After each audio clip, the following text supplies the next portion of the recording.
Hey guys, Footy Manager TV here. Welcome back to my Manchester United FIFA 15 career mode. This is episode number 11, and what a way to go into it, playing away to Man City.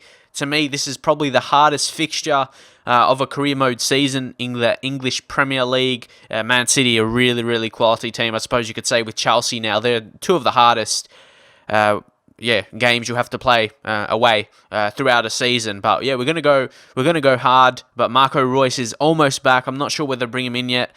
Give him a week's rest. Coming in against Man City, maybe a chance for an injury, and I'm not going to risk him for one game. And that's the kind of situation we have right now. We don't actually have a huge squad.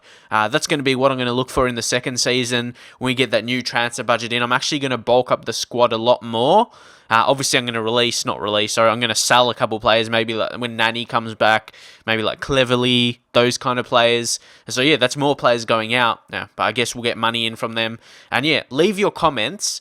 What kind of signings do you think I should make? What players? Well, not certain players. What kind of positions do I need? Where do I need to reinforce? Where do I need young prospects? Maybe where do I need some more experienced players? I'd love to see your thoughts on how I should improve Manchester United. And yeah, I have my own ideas, but I'd love to see yours as well. But early here, Eden Dzeko's on. Finds Samir Nasri. Nice shot, and it's saved. And honestly, I hate these goals.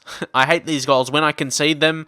They are what I talk about when I feel career mode is frustrating. Like if you follow me on Twitter or something, when I say career mode is frustrating, or if I say it in a video, that's what I mean. When I concede goals like that, when my keeper makes a pretty good save, when we force them wide to a low percentage chance to score, then they just get a tap-in goal. I thought keepers are supposed to be improved, but that still always seems to happen. And when it happens against you, against a tough team like Man City, it's hard enough to score in FIFA 15 as it is. But yeah, against a quality team, it makes it even harder.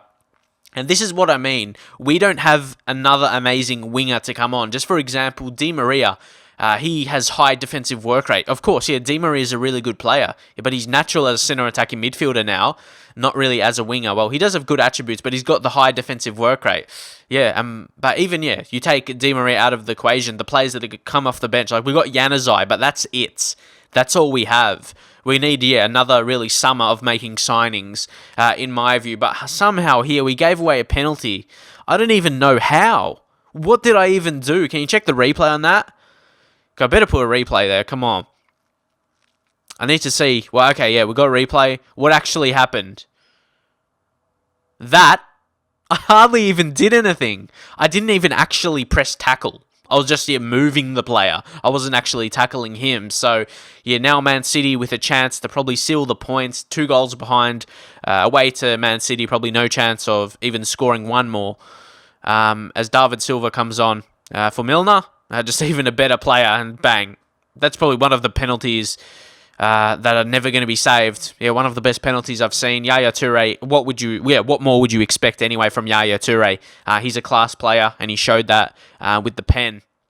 Just see it again. David De Gea going one way, going the other, and Yaya, just class. Simple, that's the explanation for Yaya Toure in one word. He's a class player. So here we're pushing forward, even though going to injury time, I knew at this point it was over. I just want to move on and move to the next game because there's no point worrying about this result. Like I said, very early in playing FIFA 15, still first couple of days of me playing the game. It's really, really hard to break down teams when they score, especially, when you feel you've played okay, then you just concede that goal where it just rebounds to a play and they just tap it in and it feels undeserved. And then they play defensive, and when they're a better team, it's even more tough. But that's the things you have to deal with the game. That's what makes it challenging. I'd rather it be challenging than easy. It makes it tough. Like, I don't want to get fired with Manchester United. That's why I said in the previous episode, I really want to try and win the Capital One Cup at the very least. Maybe both cup competitions, the FA Cup and Capital One Cup, maybe to help keep my job. Because at the time, being like, we feel like a mid-table side, but that's how they're playing in real life as well. But I find it hard to win games consistently at the start of a new FIFA game. Like, I could never win 4 or 5 games in a row. It's too hard, I feel. And I'm not going to drop the difficulty to professional. That's not going to happen because people don't want to see you playing on professional. That's ridiculous. But anyway, Ernest Carrazzo, from Spain is in between 67, 91 potential. Not too bad. We'll see how he grows in the youth squad. He isn't the best one. The best one is this guy, Xavi Perez. We probably don't need a goalkeeper because David De Gea, but I guess he'll be a good backup. He can learn from him as well because he is Spanish, but he's got minimum of 81 potential. That is insane. He could be high 80s potential for all we know, but I knew Reus had to come back, and Marco Reus, he is the difference maker, and you can't be surprised by that anyway. He's 87 overall. He was signed for 45 million. So I wouldn't be surprised if he comes in the next game and he does something to help us get the points. And especially we need it as well. He's just really, really good. And that's what we need more of. We need more of that. Of course, you think Reus and Di Maria, those are two quality wingers. You've got those positions set. But like when one of them is injured, like Reus, we don't have someone quality enough to come in. That's what I mean. Van Persie or someone was forced to play in that kind of position. Or Januzaj, whose form is down. So it's going to be hard for him to play well because of that reason. So yeah, that's what we need. We need more rotation options. So that's what I will be looking for in the second season. Second season, I'll be looking for wingers with potential, but also that can play in the first team as well. So keep that in mind. I don't want to just sign potential players. I want to sign young players that are good enough for the first team. So maybe in between the age 20 and 23, those kind of players who can actually make a difference but still grow at the same time. I'm sure you know what kind of players I mean. So I'll do a quick little squad report looking at some players here as well. David De Gea growing a little. De Chilio, a fantastic young fullback. He is growing nicely up to 88 sprint speed, so quick. Marcos Rojo, Laporte hasn't increased overall yet, which is disappointing. He has got high potential. And Herrera, like how this lad is going about it, +2 overall. He's got the 4-star skills for a centre mid, pretty classy. Angel Di Maria not improving. Falcao improving a little bit in some attributes. Shot power up to 80, so pretty good. Marco Reus, 87. I'm surprised he hasn't gone down while being injured, so that's fantastic. Especially when we paid the big money for Reus and then he goes up overall, makes him even better, makes him value definitely for the money. Well, I wouldn't say he's value. Like, value means when you sign a player cheap. And yeah, definitely not that. And here I was just looking some players to add to transfer list or either loan because, yeah, I guess when it comes to January, I'll try and loan out some players. But as I said before, we don't have a huge squad anyway. But Tyler Blackett is a big one as well. I can't see him developing into a good enough player. So, yeah, come January, he may be on the outer. Just got to wait and see on those transfer rumours and, transfer going-ons they have to look for. We've got some good young talents like Michael Keane. I want to give him a chance. Like, he's gone up. He's up to a 67. Going to next season, he could be 70. And he could, realistically be part of the first team. And it will be realistic as well to use him. So, leave your thoughts. Guys like Jesse Lingard as well. He's played one Premier League game for Leicester. Andreas Pereira's another one. He's increasing well. His current overall's not amazing. He's got 4-star weak foot. Not too bad. He could be a good creative centre attacking midfielder. Another Belgian. They have so much talent, to be honest. How much the Belgian, like, people are saying they're going to be amazing. They have to be, surely. It's hard to pick their lineup, the best starting 11, though. They're going to be amazing in the future. So much young talents coming through.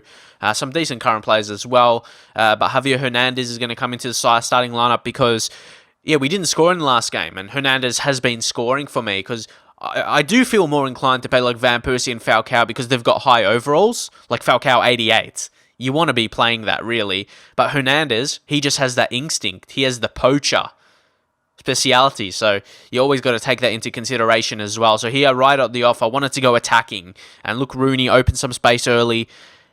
He finds Herrera. He should find Rooney again, and look at that. A nice early goal in the first couple minutes. That's exactly what I need. This is the thing. When I score the first goal, especially when it's early as well, the rest of the game, I just cruise.